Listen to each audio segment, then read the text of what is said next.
Think about the last time you helped someone.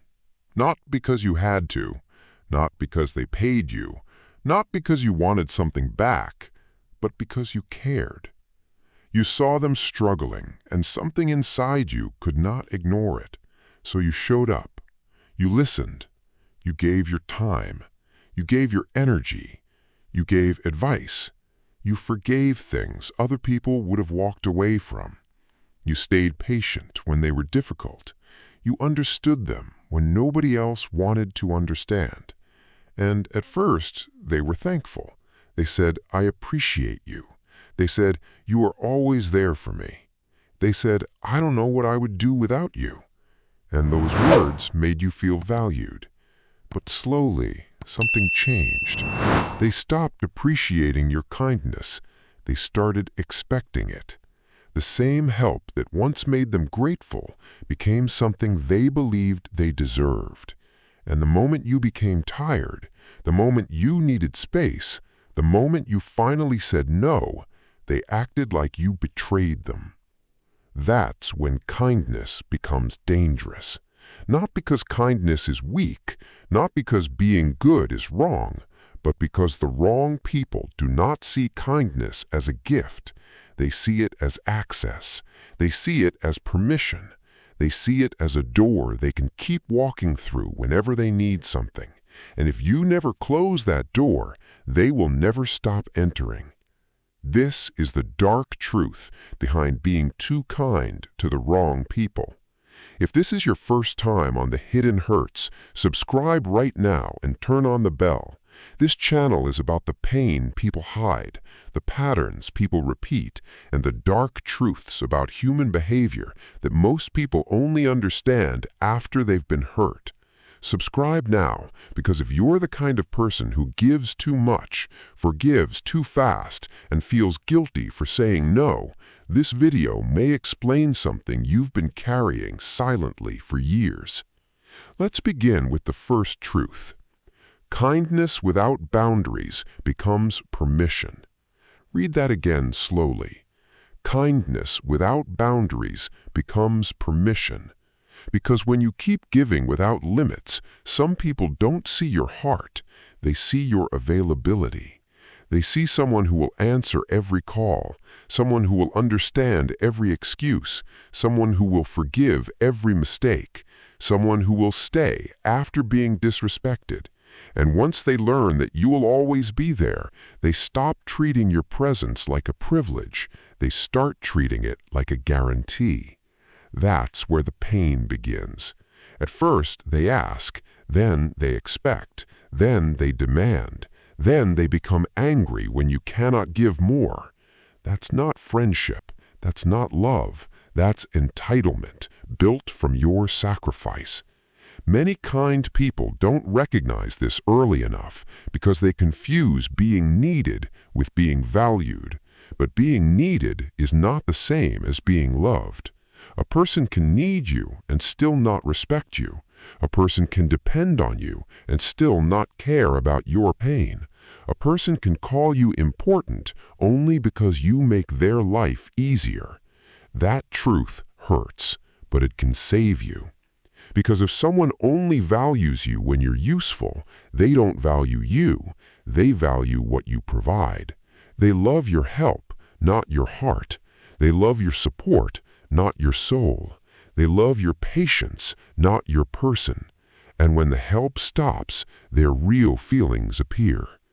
Type, "I gave too much" in the comments if you've ever helped someone so much that they started acting like your kindness belonged to them. Because many people watching this know exactly what that feels like. They know what it feels like to be the strong one, the understanding one, the forgiving one, the one everyone runs to, but also the one nobody checks on. Nobody asks, "Are you tired?" Nobody asks, "Who helps you?" Nobody asks, "What did this cost you?" That's the second truth. Some people are not attracted to your kindness because they admire it. They're attracted to it because it benefits them. They can sense that you'll give more than you receive.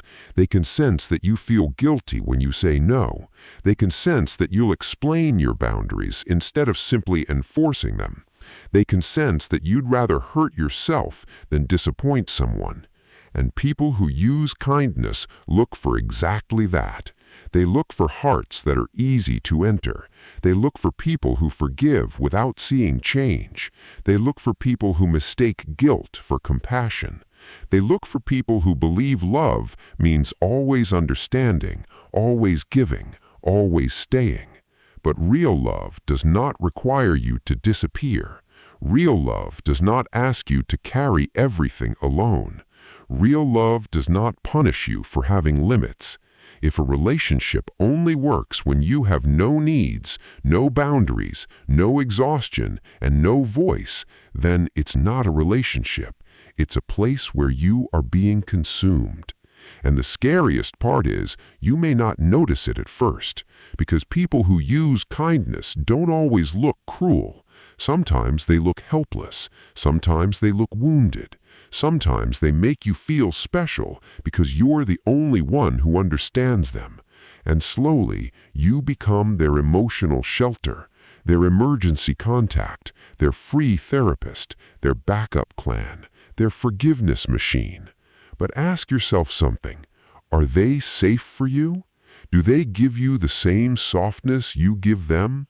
Do they protect your peace the way you protect theirs? Do they show up when you need them? Or do they disappear until they need something again? That question hurts because it reveals the imbalance. You were building connection. They were building access. You were offering care. They were collecting benefits. You were trying to love them. They were learning how much they could take. Like this video right now if you've ever realized that someone didn't miss you, they only missed what you used to do for them. And share this video with someone who keeps giving to people who only remember them when they need help. Sometimes one video can wake a person up before they lose themselves completely. Now, let's talk about why kind people get trapped. Kind people often believe that if they love someone hard enough, that person will eventually become softer. They believe if they understand someone long enough, that person will eventually understand them back. They believe if they forgive enough, the person will finally change. But the painful truth is this: some people don't become better because of your kindness. They become more comfortable with your silence. They learn that your pain has no consequence. They learn that your disappointment doesn't change their access to you. They learn that your boundaries are only words. And once someone learns that hurting you doesn't make them lose you, they become less careful with your heart. That's why kindness must have a line, a clear line, a line that says, I can care about you, but I will not abandon myself for you. A line that says, I can help you, but I will not become responsible for your whole life. A line that says, I am kind, but I am not available to be used. That line is not cruelty. That line is self-respect. And people who benefited from your lack of boundaries will call that line selfish. They'll say you changed. They'll say you became cold. They'll say you're not the same person anymore. And maybe they're right. You are not the same person anymore. You are no longer the version of yourself who gives everything just to be accepted. You are no longer the version who mistakes being used with being loved. You are no longer the version who apologizes for being tired. That's growth. But to the people who profited from your old weakness, your growth will look like betrayal. The third truth is this: the people who use your kindness often reveal themselves the moment you say no. Not when you're giving, not when you're useful, not when you're available, but when you finally say, I cannot do this. I need time. I am tired. I cannot help this time. I need space. That's the test. A person who truly cares about you will respect your limit. They may feel disappointed, but they will understand. They may wish you could help, but they won't punish you. They'll remember that you are human too. But a person who is using you will react differently. They'll become cold. They'll guilt you. They'll remind you of everything they did for you. They'll make you feel selfish. They'll act like your one no erased all the times you said yes. That's how you know. Because real love remembers your yes. Entitlement only remembers your no. Read that again. Real love remembers your yes. Entitlement only remembers your no. A user doesn't count the sacrifices you made. They count the moment you stopped sacrificing. And that's why they become angry. Not because you hurt them, but because you interrupted the supply. You stopped being convenient. You stopped being predictable. You stopped being easy to access. You stopped being the person they could take from without fear of losing.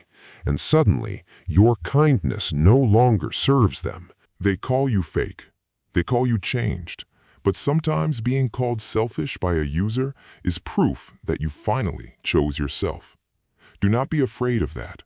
Because if someone only calls you good when you are useful, their opinion was never love.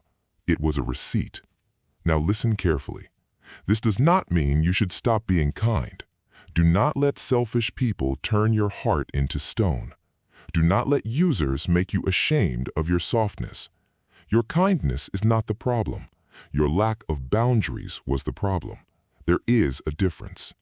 Kindness with boundaries is strength. Kindness without boundaries is self-destruction. Kindness with boundaries says, I care, but I also matter. Kindness without boundaries says, your needs matter more than my peace. And that is where good people burn out.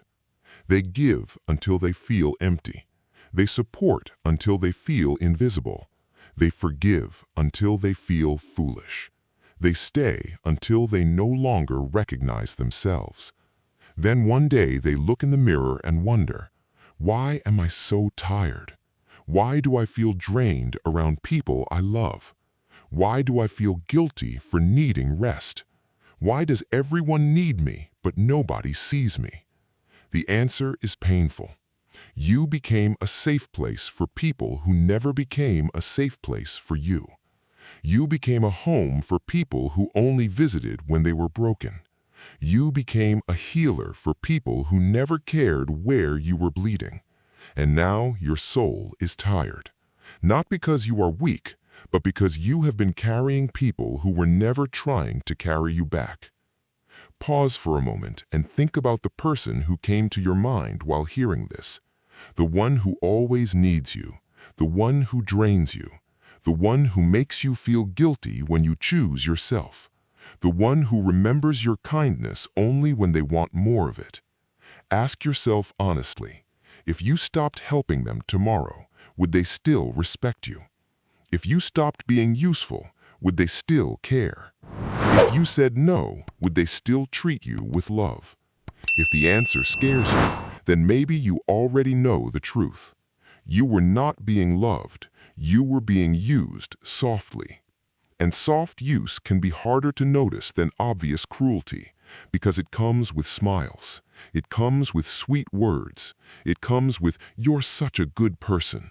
It comes with, I don't know what I would do without you. And those words can feel like appreciation, but sometimes they are chains decorated with compliments. They keep you giving. They keep you available. They keep you feeling responsible.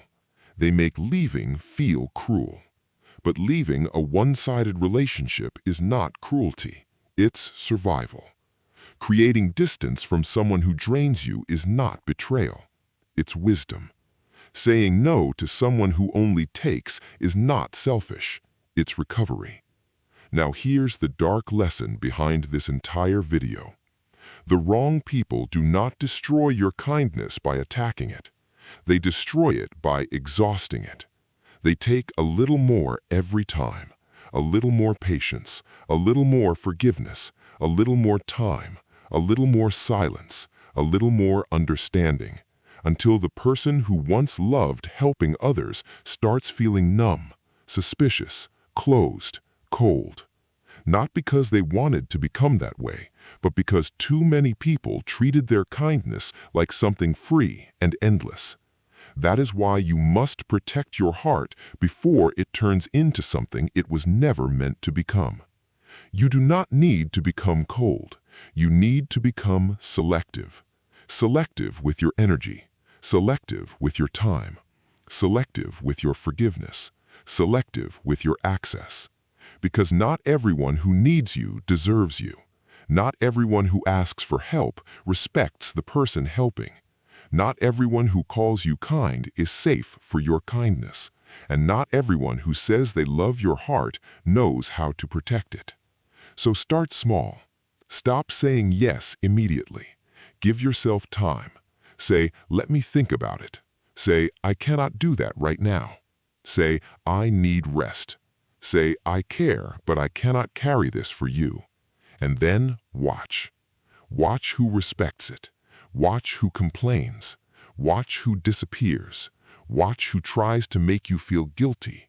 Watch who only loves the version of you that has no limits. That's how you separate love from use. You do not need to accuse anyone. You do not need to create drama. You do not need to explain your entire healing journey. Just stop overgiving and let people reveal themselves.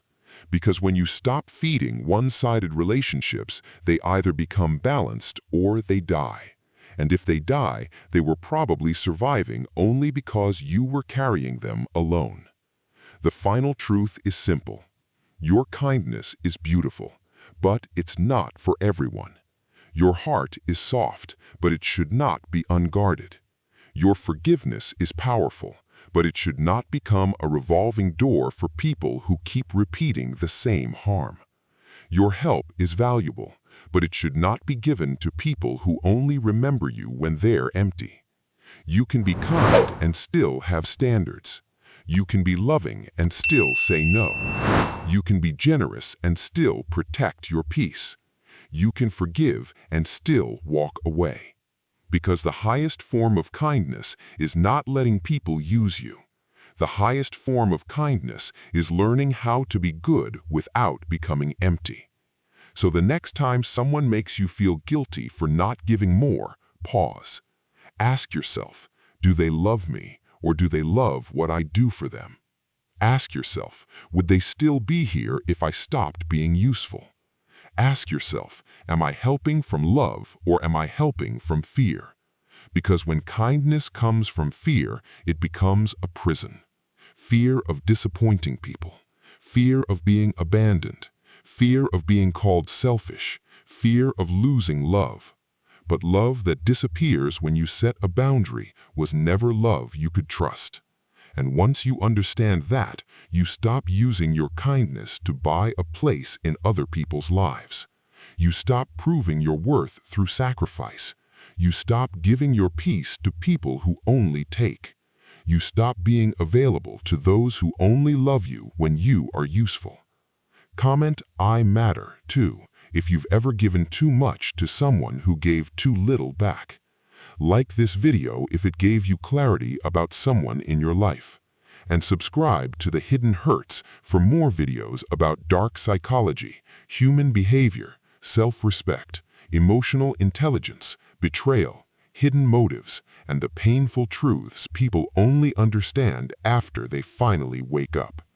Remember this before you go. Kindness is not weakness.